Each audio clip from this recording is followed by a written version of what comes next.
আজকে আপনাদেরকে দেখাবো আমি কিভাবে লোটে শুটকি দিয়ে লতি ভুনা করি। প্রথমে নিয়ে নেব পেঁয়াজ, কাঁচামরিচ, দিয়ে দেব তেল। তেলটা গরম করে নেব। তেলটা গরম হয়ে গেছে, এখন দিয়ে দেব পেঁয়াজ কুচি। পেঁয়াজগুলো লাল লাল করে ভেজে নেব।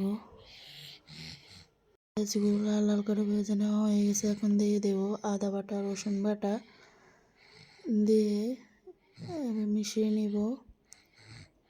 এরপর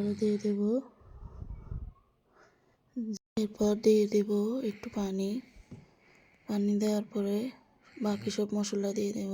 এখন দিয়ে দেব জিরার গুঁড়ো, দিয়ে দেব রাঁধুনি গুঁড়ো, দিয়ে দেব হলুদ গুঁড়ো, দিয়ে দেব মরিচ গুঁড়োটা একটু বেশি করে দেব, ঝাল না হলে এগুলো ভালো লাগে না। দিয়ে দেব পরিমাণ মতো লবণ। এখানে লতিগুলো সুন্দর করে ধুয়ে নিলাম।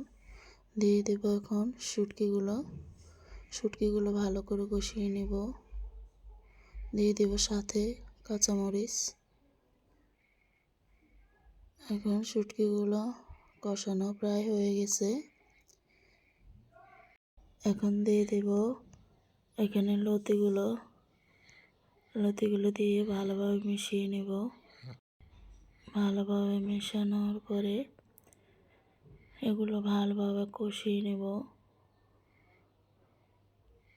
ঢাকনা দিয়ে দেব।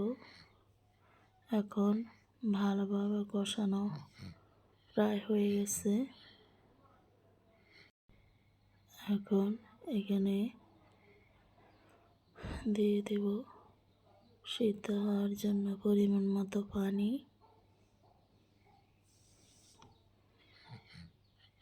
পানিটা বেশি দেব না, না হলে লতিগুলো পুরো ভেঙে যাবে। পানিটা একটু কমিয়ে দিতে হবে। এখন লতিটা সিদ্ধ হয়ে গেছে, আমি জলটা একেবারে শুকিয়ে নেব। আর তরকারির কালারটা দেখতে কেমন হলো সবাই কমেন্টে জানাবেন। আর রান্নাটা আপনাদের কাছে ভালো লাগলো কি